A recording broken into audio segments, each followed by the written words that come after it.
Hi guys, എല്ലാവർക്കും Jesus youth കെയറസ് buds ഒരുക്കുന്ന പുൽക്കൂടിലേക്ക് ഒരു തീർത്ഥാടനത്തിന്റെ 7ാം ദിവസത്തിലേക്ക് സ്വാഗതം.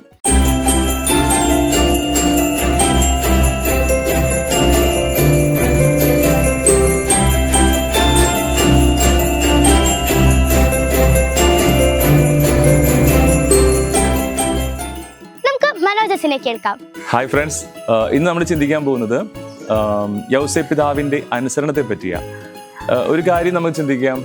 ഈശോയുടെ ജനനത്തെ പറ്റി മാതാവിനോട് ദൈവം അരുളപ്പാടുണ്ടായത് മാലാഖ വഴിയായിട്ടാണ്. എന്നാൽ യൗസേപ്പ് പിതാവിനോട് ഈ ദൈവഹിതമൊക്കെ പറയുന്നത് ഒരു മാലാഖയോ ദൈവദൂതം വന്നിട്ടല്ല. നേരെ മറിച്ച് ദൈവത്തിൻ്റെ ഹിതം മാലാഖ സ്വപ്നത്തിലൂടെയാണ് ഈ യൗസേപ്പ് പിതാവിനോട് സംസാരിച്ചതെല്ലാം.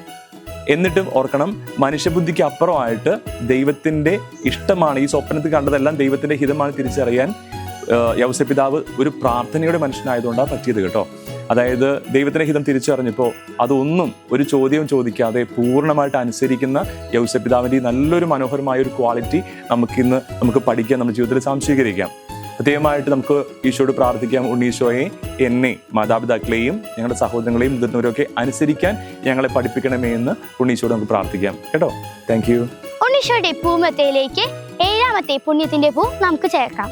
ഹായ് കൂട്ടുകാരെ, ഇന്ന് പുൽക്കൂട്ടിലേക്കുള്ള ഒരു തീർത്ഥയാത്രയുടെ 7ാമത്തെ ദിവസമാണ്. ഇന്ന് മനോജ് നമുക്ക് പറഞ്ഞു തന്നത് യൗസേപ്പ് പിതാവിന്റെ അനുസരണത്തെ കുറിച്ചാണ്. അനുസരണം കുട്ടികൾ എന്ന നിലയിൽ നമുക്ക് ഏറെ ആവശ്യമുള്ള ഒരു പുണ്യമാണ് അനുസരണം. അനുസരണം നമ്മുടെ അനുദിന ജീവിതത്തിൽ വളർത്തിയെടുക്കാൻ ശ്രദ്ധിക്കാം.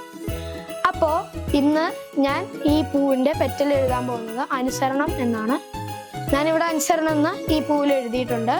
ഇനി നമ്മൾ പൂമെത്തയിലേക്ക് ജസ്റ്റ് ഒന്ന് ഒട്ടിച്ചു കൊടുക്കുന്നു. അങ്ങനെ നമ്മുടെ ഉണ്ണീശോയ്ക്കുള്ള പൂമെത്തയുടെ 7ാമത്തെ പൂവും റെഡി ആയിരിക്കുന്നു. ഇനി നമുക്ക് മറ്റൊരു പൂവും ആയിട്ട് നാളെ കാണാം. ബൈ. ഇന്നത്തെ സുഹൃത്തുത്തോടു കൂടി ഇന്നത്തെ ഈ തീർത്ഥാടന പരിപാടി നമുക്ക് അവസാനിപ്പിക്കാം. നമുക്കിന്നത്തെ സുഹൃജപം ഏറ്റുചൊല്ലാം. ഉണ്ണീശോയെ, അനുസരണയുള്ള കുഞ്ഞുങ്ങളായി ഞങ്ങളെ വളർത്തണമേ. ഉണ്ണീശോയെ, അനുസരണയുള്ള കുഞ്ഞുങ്ങളായി ഞങ്ങളെ വളർത്തണമേ.